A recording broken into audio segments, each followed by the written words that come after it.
This city has embraced me in ways that I would have never imagined. I get to do things. Imagine, I go to City Hall with my skates on. I'll skate backwards down the stairs while people are getting married, and the cops aren't coming to get me.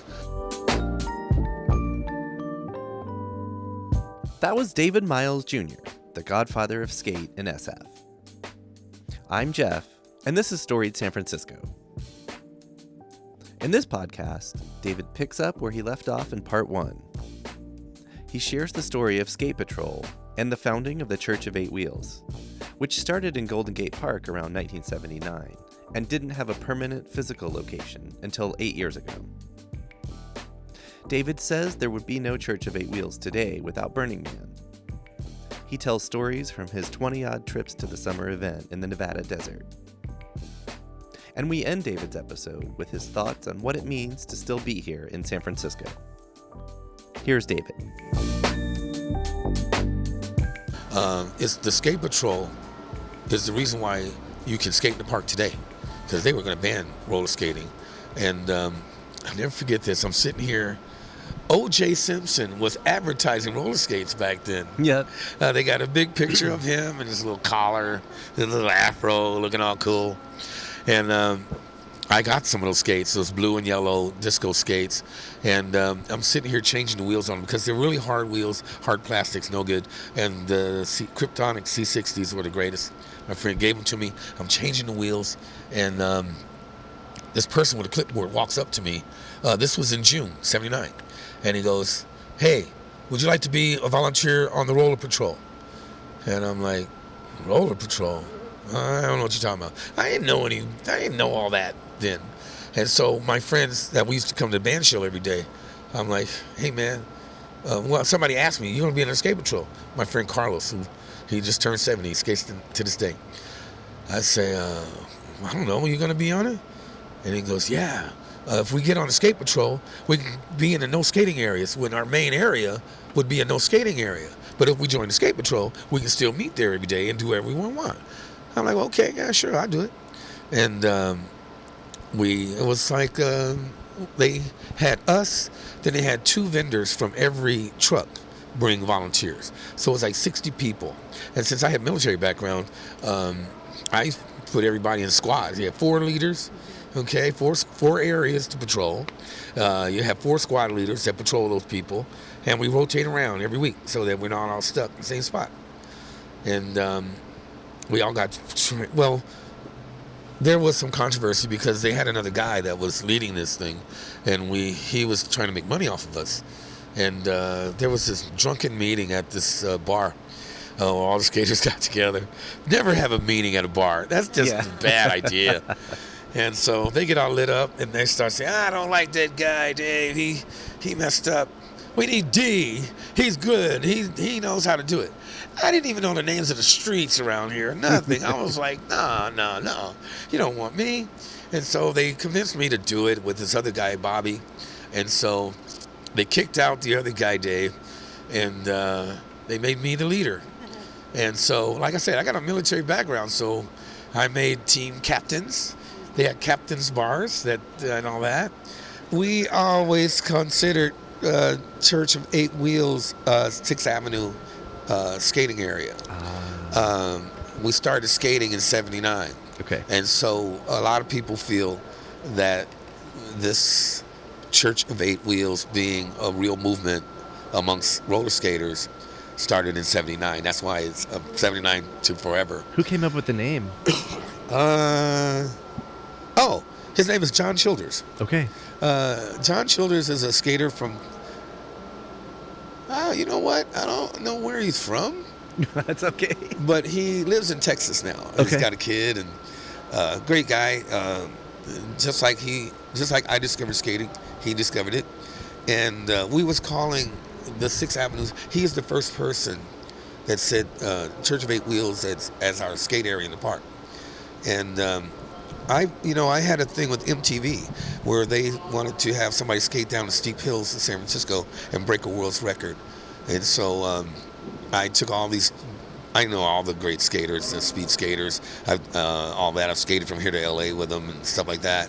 And I put them in a vehicle and showed them the hill, and I'm on the phone with the producers from MTV, and I'm like, okay, because this was, you know, what's a coincidence about that?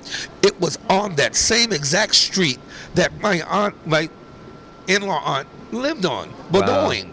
My first steep hill I ever saw in San Francisco, or walked on, with steps on it, you know. Wait. Dang. And so they say, hey, you need to find a steep hill, man, David. Where do you think they can do this at? I'm like, I know one. And so I take them to the hill, and I was these 3-4 guys, Sandy Snakenberg, who, as a matter of fact, he holds the record for the longest skate race, 138 miles, Fresno to Bakersfield. Jeez. And then Dan Berger, who's been on at least 3 of these LA skates with me, and he's won all these different races that I put on. And then there's John Childers, dude I met in the park. Mm-hmm. Yeah. And so I'm on the phone with him, and I'm saying, hey, which one of you guys want to do this? And then one guy says, oh, man, you know what? Those compressions, when you hit those things like that, it's going to be bad. And another guy goes, oh, no, man, this is going to be bad. And then John says, I'll do it. And I'm like, okay, we have our skater. And but that was on that very day, that very street, Bowdoin. That was the street that I very, very first day in San Francisco found. Anyway, I kind of lost my train of thought. No problem. That was, there are so many wonderful things in skating. Yeah. But meeting Rose, that was the greatest. We got married in '84. Okay. And Kentucky Fried Chicken, I don't know if you want to mention companies, but we were the only interracial managers in the entire West Coast company. And they're owned by Mormons. So you want to go up a hill, you try to climb that one. Yeah. Which KFC did y'all work at? And it was called Kentucky Fried Chicken back in the day, right? Well, they also owned H-Top Fish and Chip. So we managed the one, it was on Polk Street by California for a while. We managed the one on Guerrero and... Still there. Yeah. DuBose. And Webster over here. That was a fish and chip store, but that was our main thing. You have to work in these bad stores first before you get a good store. Right. At least they tell you that. Right. And so, man, I tried. I really, really tried. I gave up everything. I was going to give up skating because I want to take care of the family. I want to do all that. Yeah. And I would sneak off during the low times and go skating in the park. I'd be having my uniform on. Yeah. And one day there was something going on with this company, and I told Rose, she was working there as a 16-year-old.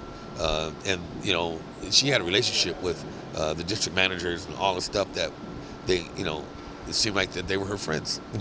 And they started getting rid of these managers, anybody that wasn't a Mormon, basically. And I told her, I said, Rose, they're coming to us. No way, they would never do me like that. I said, Rose, listen.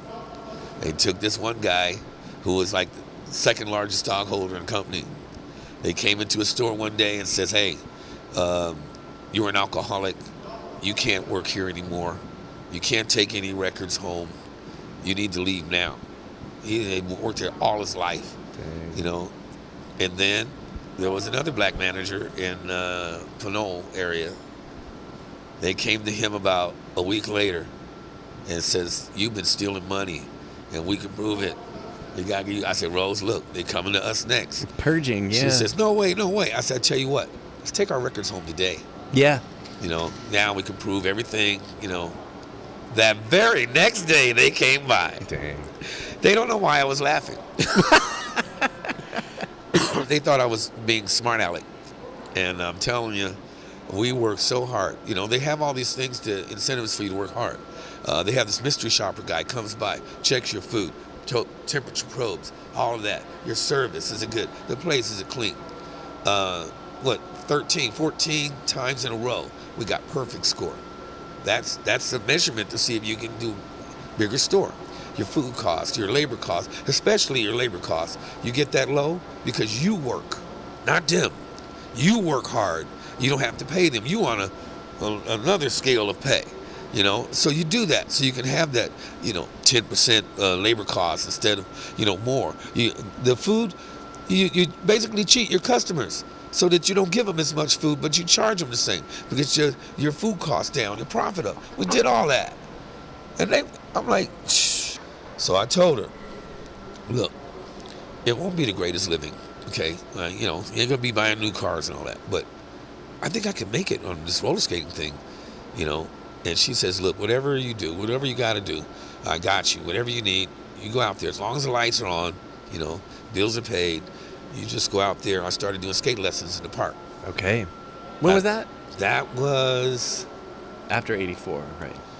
88. Okay. 89. I started doing skate lessons in the park. Just, didn't have the internet really. Yeah.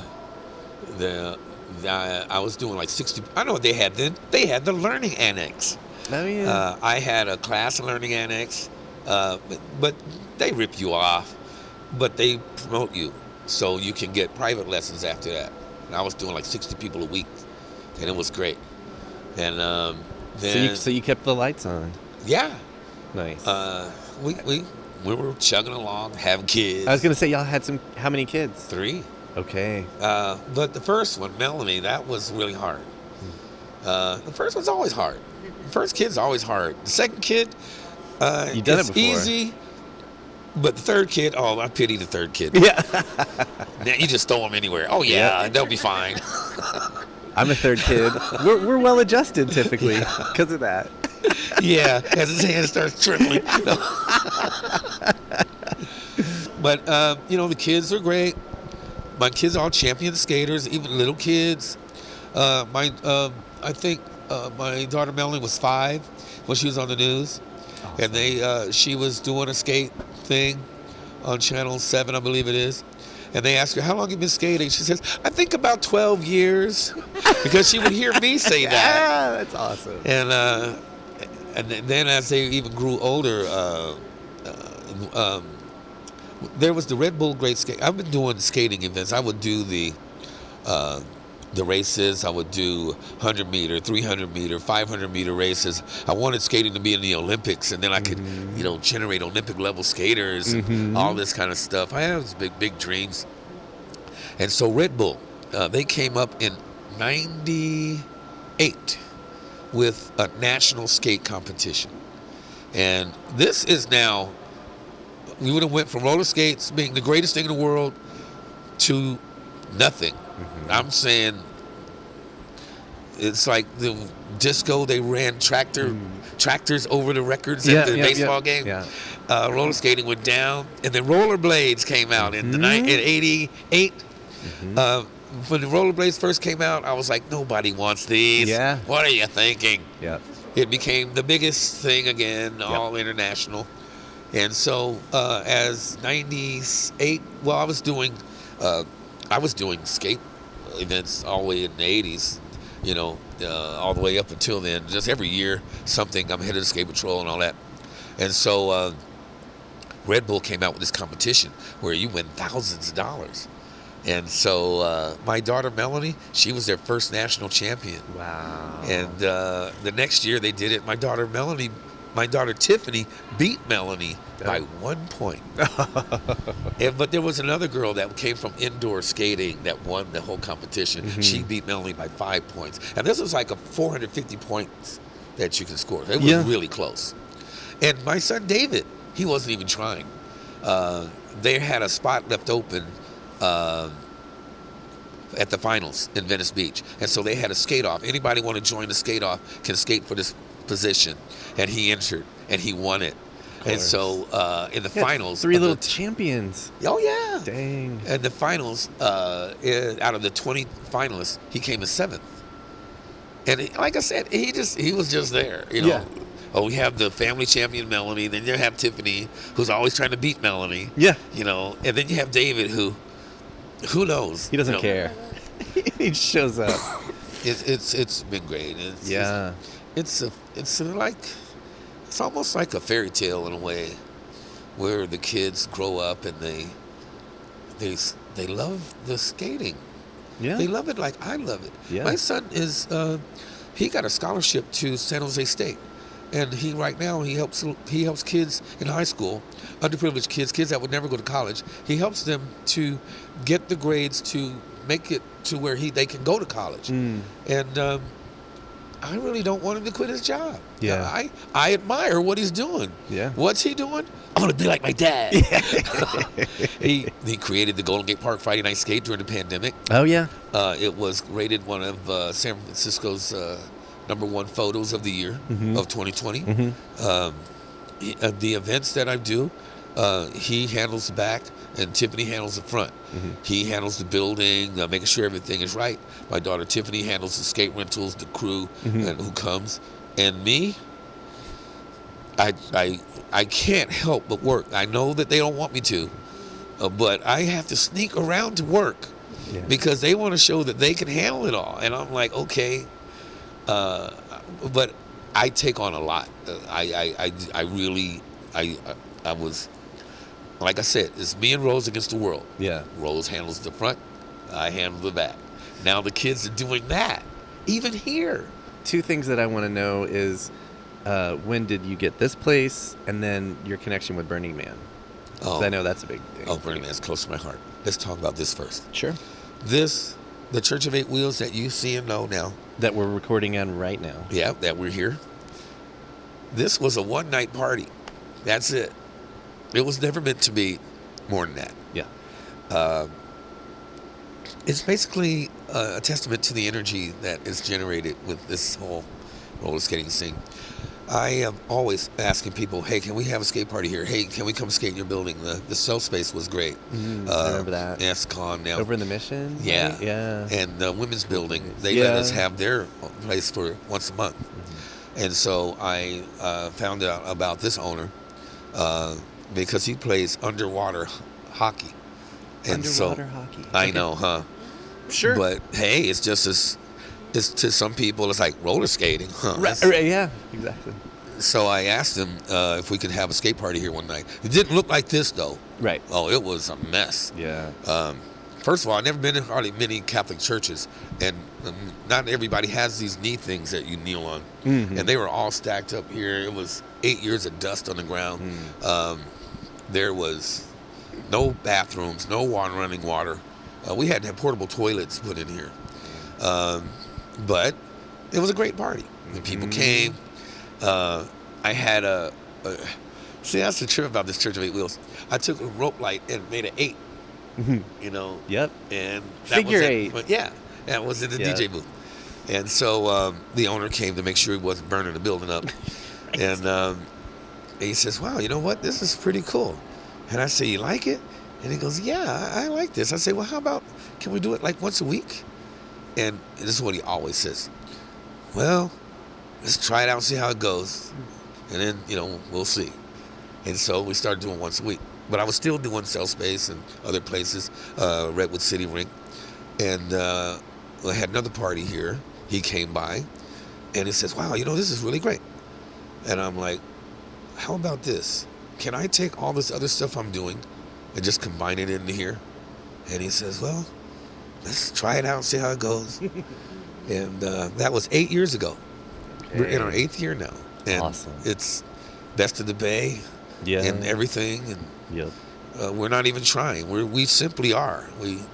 This is what we do. Yeah. And it leads really back to Burning Man. Okay.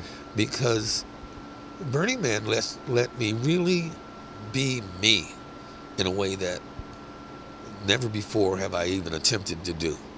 You know, we're all taught to do certain things, to act a certain way, even talk certain ways.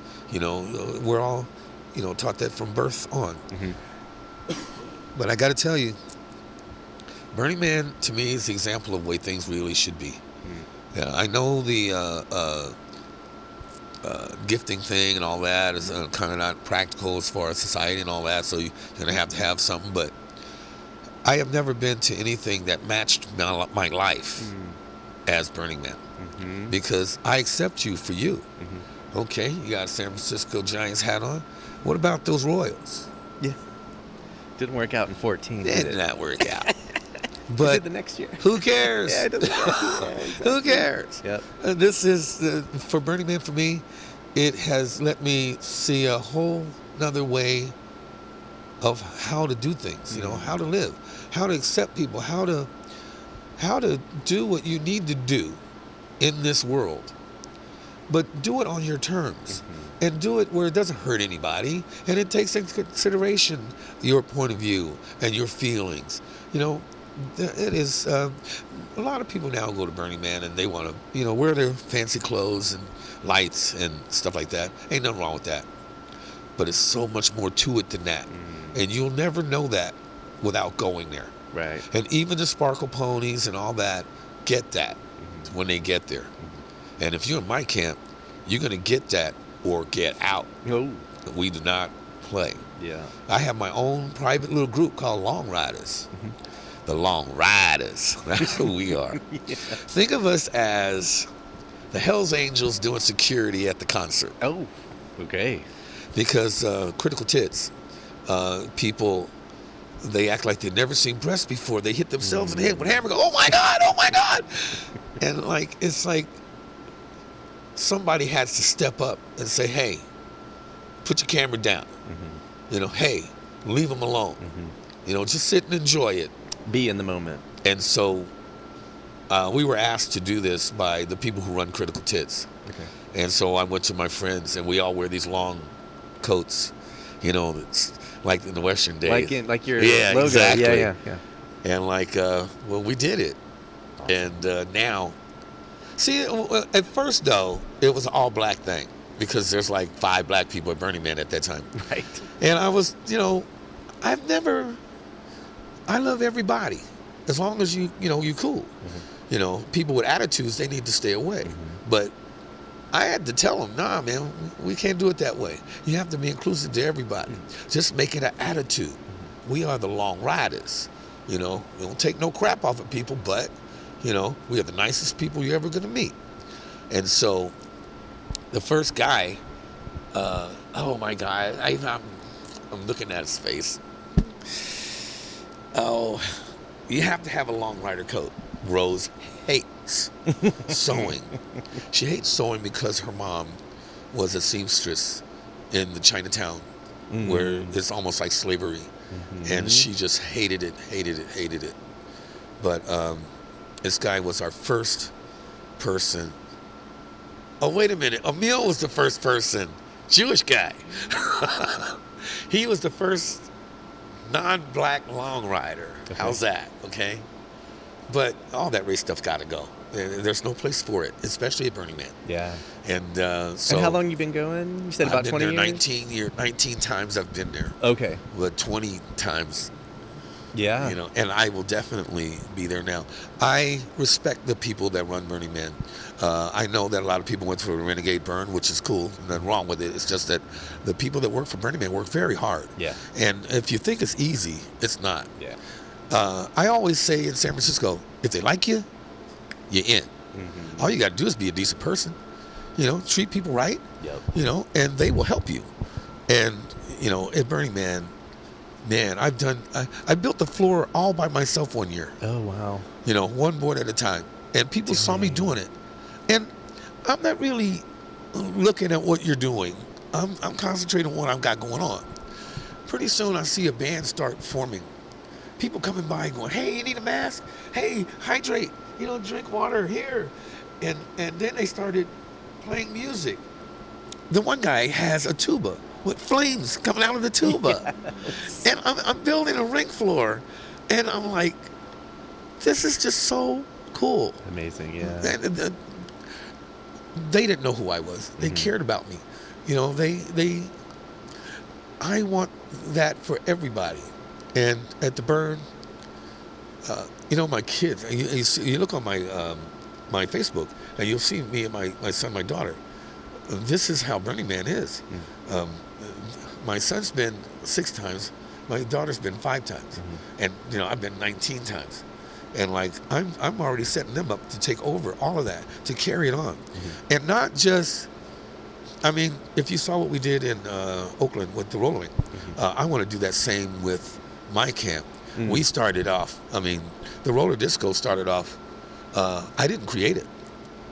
I went because of it. Okay. My friends, Benny, the Funhouse, these guys, L-Wire, they are the ones who basically brought L-Wire to the playa Okay. in a big way. The other people might have done something, but they had these fish on their heads. And so I remember people have been telling me about it even in the 90s. T, you got to go to Burning Man. This is just for you, Burning Man. And I'm like, oh, you mean the hippies out there in the desert? Nah, I had my hippie days. I'm a family man now. I can't be going out there naked and all that because that's what everybody thinks. And so it was a big storm or something. It was really cold, and they all got stuck out there. And we in the park going, look at those Burning Man guys. And then my friend Benny, Paul Sichel, all the guys from the Funhouse, they created roller disco. And so here it is, New Year's Eve. I'm down in the Embarcadero. I got thousands of people. We're playing music. I'm on the mic. We're rocking the crowd. And all of a sudden, here they come skating up with the playa fish on their heads. And they go, D, you got to go to Burning Man with us now. We got a roller disco. And I'm like, what? They let you skate out there? Huh. Okay, I'll go check it out. I have never missed another burn since. Then, yeah. I've never missed it since. I love Burning Man. I'll be there. We're already planning for 2022. It will happen. Come by the roller disco. We'll have the best rink ever.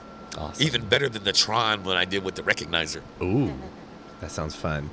David, can we end with our theme on our show this season is We're Still Here. Speaking to the changes of the last decade in the city, speaking to the pandemic, speaking to everything that's happened, the people who've left, the people who've been forced to leave, the fact that there's a lot of us that are still here and trying to kind of re-envision the city or just trying to survive. What does that mean to you? We're still here. I tell you, really, a lot of the energy that makes San Francisco special has been leaving. And it's a very bad thing. You know, the thing that lets you go out to the park and feel free to do just about anything. The events that happen that we're all a part of, that we build things for, that we share with our friends. Even events like Halloween in the Castro and, everything. But we are still here. We still do these things. You know, the Friday night skate starts in the Embarcadero. It was the precursor to critical mass. And, people think that critical mass has stopped. But the skaters still skate. The people still ride. It's with a difference. I miss my friends that first they moved to Oakland and they move. It's really sad. A one-bedroom apartment for $2,500 a month. If you're lucky. If you're lucky, right. Yeah. But then some of us managed ways to stay here. We could be in some other place and it'd be better, but we choose to stay here. We choose it for a reason. We want it to continue. We want this vibrant, special, unique San Francisco spirit to always be alive. And there's people out there doing it. There's people out there making it happen. It's just that you can't stop. You must always, push that. It's what separates us from the rest of the nation, the rest of the world when you get down to the nitty-gritty. San Francisco's always been like that. And you have people that want to come here, they want to change it, they want to shape it into something that they're familiar with. And if it was that cool, why aren't they there? Well, why they come here? This city has embraced me in ways that I would have never imagined. I get to do things. Imagine, I go to City Hall with my skates on. I'll skate backwards down the stairs while people are getting married, and the cops aren't coming to get me. I have an issue with police department. I got police officers on my skate patrol. We have, I love it when the city leads. we don't have to follow and do what others do, because we are the people doing the things that you want to see happen. People should support that, and people should recognize that. When you see, even everything's controversial here. There's always, three sides to every story. One side, the other side, and the real deal. And some people are always going to be at each other's throats, as always. The museums will always hate the park closure. The drivers are always going to hate the cyclists. The cyclists are always going to hate the drivers. But in my world of roller skating, all these things intersect. It intersects with the people that run the city, people that run the Recreation Parks Department. See, I think that every city should have a roller skating area like they have in Golden Gate Park. Just like you have a tennis court, swimming pool, and all that. Yep. And you have people around the country that are doing fundraisers to pay for it. No. You already pay the taxes for all that. Yeah. You need to get in and do that.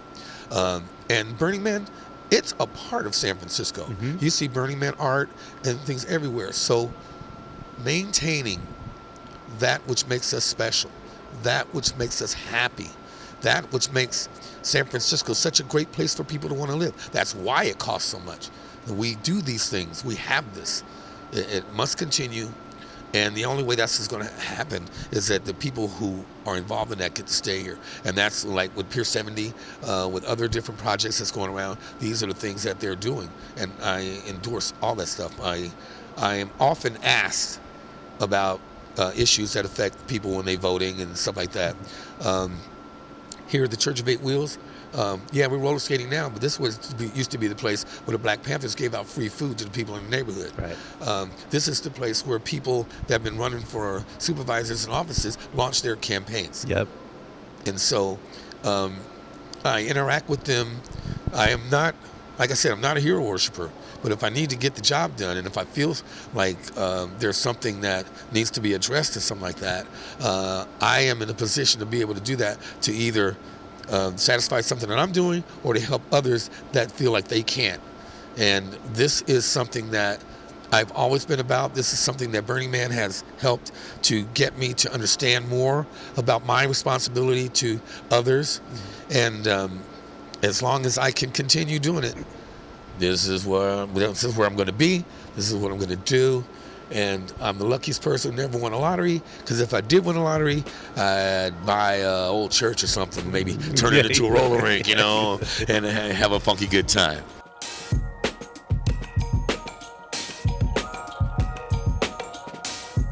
That was David Miles Jr. On the next Storied San Francisco, meet San Francisco Poet Laureate Emerita Kim Shuck. Episode 32 drops next Tuesday wherever you listen to podcasts. Music for the podcast was produced, performed, and curated by Otis McDonald. Original photography is by Michelle Kilfeather. Aaron Lim of Bitch Talk Podcast is our contributing producer. And the show is produced and hosted by me, Jeff Hunt. Now in our 4th season, we have more than 160 episodes available on our website, storiedsf.com, or wherever you listen to podcasts. If you can, please rate and review our show so we can reach even more folks. We love email. Drop us a line at storiedsf@gmail.com. Thanks for listening. Stay strong, stay healthy, keep dreaming, and we'll see you next time on Storied San Francisco.